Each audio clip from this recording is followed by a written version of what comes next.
قبول نہیں کر پاتا۔ عزیزو، ابھی آپ نے اخلاق کی تعریف میں یہ بات سماعت فرمائی کہ اخلاق طہارت نفس کا نام ہے اور اخلاق بیجا خواہشوں کو روکنے کا نام ہے۔ لہذا جن لوگوں کا نفس پاک نہیں ہوتا یا جو لوگ خواہش و غضب کے بندے ہوتے ہیں، ان کو کسی بھی ماحول میں رکھا جائے ان پر نہ کسی اخلاقی تعلیم کا اثر ہوتا ہے اور نہ ہی وہ اپنی زندگی میں اخلاق کی ضرورت محسوس کرتے ہیں۔ وہ صرف اپنے مقصد کے متلاشی ہوتے ہیں۔ لہذا جن لوگوں نے نبی کی طاقت کو دیکھ کر اسلام قبول کیا، جن کی کائنات نما نظروں نے یہ بتا دیا کہ اگر نبی کے قریب رہے تو امید ہے کہ حکومت مل جائے، نبی کے قریب رہے تو دولت مل جائے گی، نبی کے پاس رہے تو مسلمانوں اور کافروں دونوں کے حملے سے بچ جائیں گے۔ جو لوگ ایسے مقاصد اپنے ذہن میں لے کر مسلمانوں میں شامل ہوئے، وہ اپنے مقصد میں تو کامیاب ہو گئے مگر تعلیم اسلام سے خالی رہ گئے۔ معلوم ہوا کہ اگر نفس پاک نہیں ہوگا، بے جا خواہشوں پر قابو نہیں ہوگا تو نہ صحبت نبوت کام آتی ہے اور نہ نبی کا بیٹا ہونا کام آتا ہے۔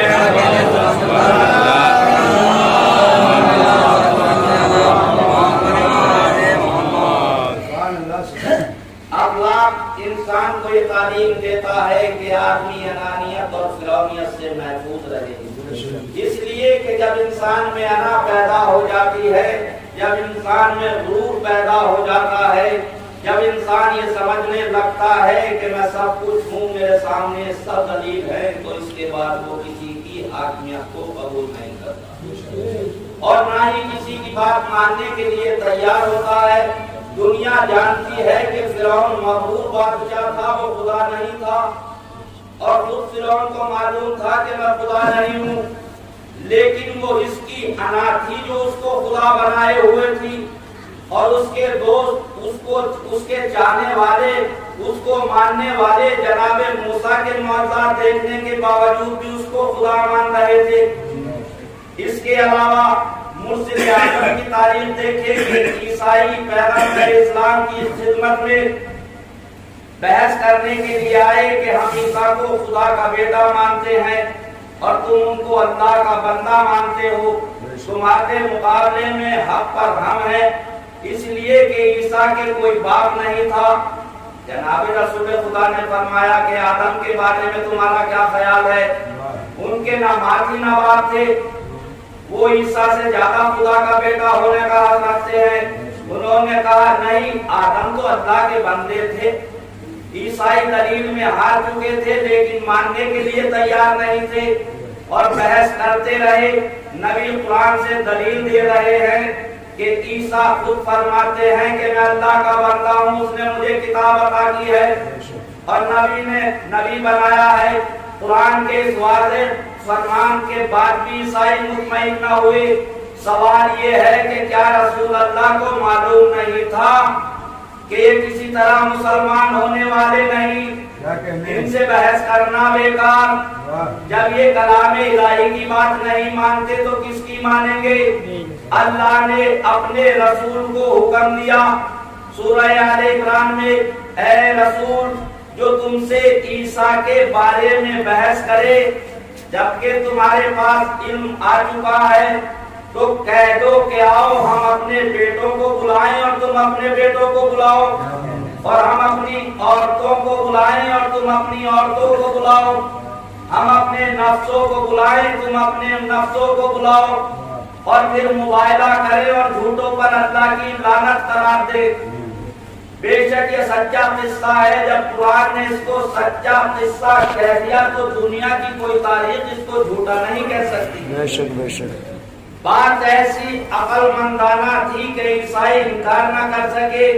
ایک ہی آیت نے عیسائیوں کو بھی ماننے پر مجبور کر دیا اور مسلمانوں کو بھی ماننے پر مجبور کر دیا، اس لیے کہ مسلمان کہتے تھے کہ قرآن کافی ہے، کسی دوسری چیز کی ضرورت نہیں، مگر آیت نے بتا دیا کہ جب قرآن اور رسول سے بات نہ بنے تو اہل بیت کے سامنے سر جھکانا پڑے گا۔ مسلمان سوچے کہ ہدایت کی منزل میں جب تنہا قرآن خود صاحب قرآن کو کافی نہ ہوا تو امت کے لیے کیسے کافی ہو جائے گا؟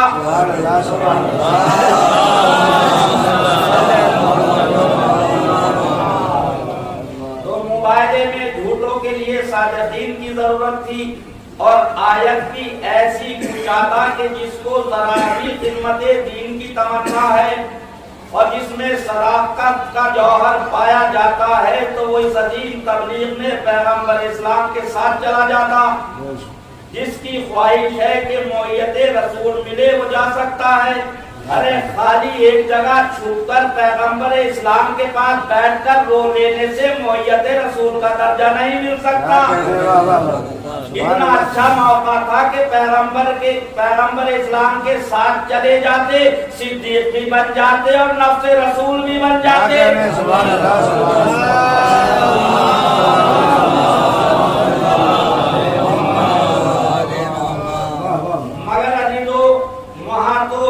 پانی میں ہاتھ ڈالے، موٹی مچھلی کی ضرورت تھی تو عزیزو ایسی مچھلی تو وہی دے سکتے ہیں جو آپ کی محبت میں دیوانے ہوں، لیکن حقیقت یہ ہے کہ جس کے پاس اپنی ذاتی کوئی فضیلت نہیں تھی وہ نہیں گیا، اور جس کو اللہ نے فضیلتوں کا مجموعہ بنا کر بھیجا تھا وہ گیا۔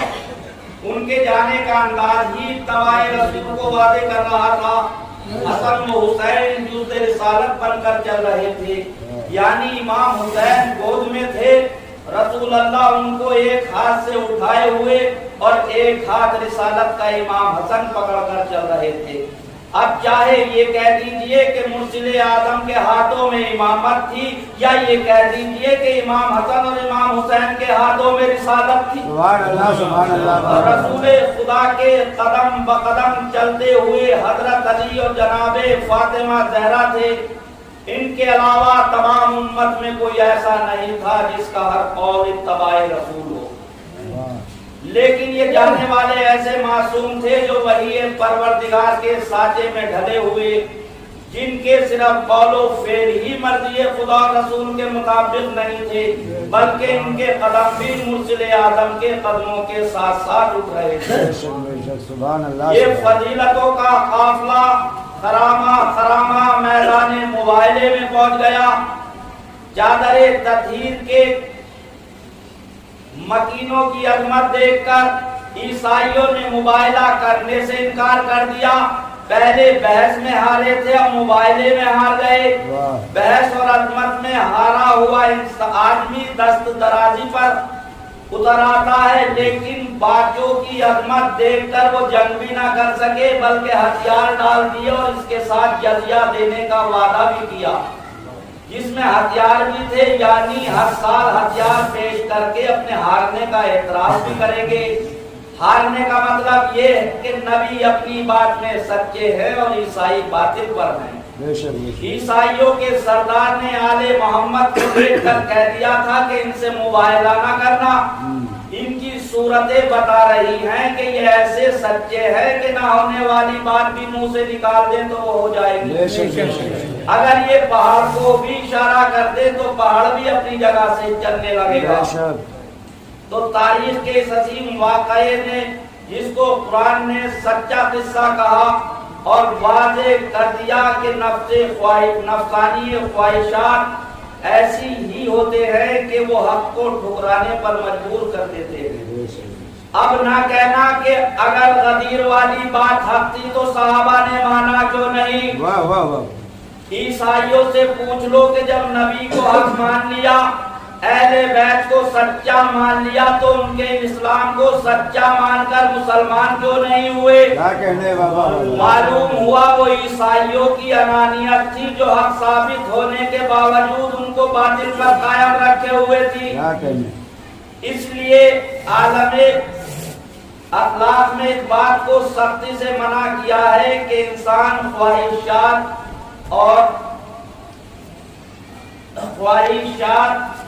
اپنے کا نفسانی اتباع نہ کرے۔ اے داؤد ہم نے تم کو زمین میں خلیفہ مقرر کیا ہے، بس تم لوگوں کے درمیان حق کے ساتھ فیصلہ کیا کرو اور اپنی خواہش کی پیروی نہ کرو، ورنہ وہ تم کو راہ خدا سے گمراہ کر دے گی۔ اور جو لوگ راہ خدا سے بھٹک جاتے ہیں ان کے لیے سخت عذاب ہے، اس لیے کہ وہ روز حساب کو بھول گئے ہیں۔ معلوم ہوا کہ خواہشات کی پیروی اتنی بری چیز ہے جو خدا کے معصوم انبیاء کو بھی بھٹکا سکتی ہے۔ تو اگر خواہشات کے پھندے میں آ کر کچھ صاحبہ، تو اس میں حیرت کی کیا بات ہے؟ کیا کہنے بابا؟ اس آیت نے یہ بھی واضح کر دیا کہ انسان خواہشات کا بنا اس وقت بنتا ہے، انسان بد اخلاقی اور بے روائی کا مظاہرہ اس وقت کرتا ہے جب اس کو آخرت پر یقین اور خوف خدا قیامت نہیں ہوتا۔ جب انسان روز حساب کو بھول جاتا ہے تو اس کی نظر میں بڑے سے بڑا گناہ بھی معمولی ہو جاتا ہے اور اس کی اپنے لیے کوئی نہ کوئی تعویل کر لیتا ہے اور پر انگشت نمائی نہ کر سکے۔ یزید جس کا آبائی مذہب حکومت تھا، جس کے بزرگوں نے حکومت پانے کی محبت میں کبھی حق اور اسلامی اخلاق کی طرف نظر نہیں کی، ان کا مقصد حکومت حاصل کرنا تھا، چاہے وہ نبی سے جنگ کر کے ملے یا ان کی چاپلوسی میں ملے، علی کی طرفداری میں ملے یا ثلاثہ کی گود میں جا کر ملے۔ یزید کو اپنے آباء و اجداد کی طرح حکومت کی حوض وہب بھی بہت بے قرار تھی۔ وہب سے کہا بیٹا اپنی جان مولا پر قربان کر کے مجھے شہزادی فاطمہ زہرا کے سامنے سر فرود کر دے۔ وہب کی بیوی نے کہا اے وہب مجھے آقا حسین کی خدمت میں لے کر چلو، مجھے ان سے کچھ درخواست کرنا ہے۔ دونوں امام کی خدمت میں پہنچے۔ زوجہ وہب نے امام کے قدموں کو چوم کر کہا مولا میری دو تمنائیں ہیں، ایک آپ سے متعلق ہے اور ایک شوہر سے متعلق ہے۔ شوہر سے یہ کہ آپ ان سے وعدہ لیں کہ جب بعد شہادت جنت میں جائیں تو مجھے فراموش نہ کریں، اور مولا آپ سے درخواست ہے کہ آج میری شادی کو 17 دن ہوئے ہیں اور آج میں بیوہ ہو جاؤں گی اور مسلمان ہونے کے بعد میں گھر بھی نہیں جا سکوں گی۔ وہب کے بعد کوئی میرا سہارا نہیں، مجھے آپ شہزادی زینب کی کنیزی میں بھیج دے، مجھے عزت بھی ملے گی، پردہ بھی محفوظ رہے گا، اطمینان بھی رہے گا۔ امام یہ سن کر رونے لگے کیونکہ امام جانتے تھے ارے جن شہزادیوں کی عظمت کے زیر سایہ زوجہ وہب محفوظ رہنا چاہتی ہے وہ خود ستمگاروں کے ظلم سے محفوظ نہ رہ سکے۔ وہب میدان میں گئے، خط نصرت ادا کیا، ظالموں نے سر کاٹ کر مادر وہب اور بیوی کی طرف پھینک دیا۔ زوجہ نے دوڑ کر سر اٹھایا، سینے سے لگایا اور جنت کی مبارکباد پیش کی۔ شمر نے اپنے غلام سے کہا کہ وہب کا سر لے آؤ۔ غلام آیا، سر طلب کیا، مگر زوجہ وہب نے سر دینے سے انکار کر دیا۔ ظالم نے ڈنڈے سے اس مظلومہ کا سر شگافتہ کر دیا اور وہ مظلومہ تڑپنے لگی اور روح جنت کی جانب پرواز کر گئی۔ اے زوجہ وہب، تم کو ظالم نے شہزادی زینب کے ساتھ نہ رہنے دیا، کاش تم عاشور کے بعد ہوتی تو دیکھتی اہل حرم کے سروں پر خیموں کا سایہ بھی۔ خیموں میں آگ لگا دی گئی تو بیویوں نے چادروں کو مضبوطی کے ساتھ سنبھالا، مگر ظالموں نے ان کو بھی زبردستی سروں سے اتار دیا۔ ارے جو بیویاں اتنے بے اہتمام سے چلی تھی ان کو سوار کرنے والے موجود تھے، پردہ کرانے والے موجود تھے، چشم و ابر کے اشارے پر کام کرنے والے موجود تھے، مگر ہائے جب کربلا سے قافلہ چلا اب کوئی سوار کرنے والا بھی نہ تھا۔ ارے پردے کا اہتمام کرنے والے عباس دریا کی ترائی میں شانے کٹائے ابدی نیند سو رہے، ہاتھ پکڑنے والے علی اکبر سینے پر نیزے کا زخم کھا کر آرام کر رہے تھے۔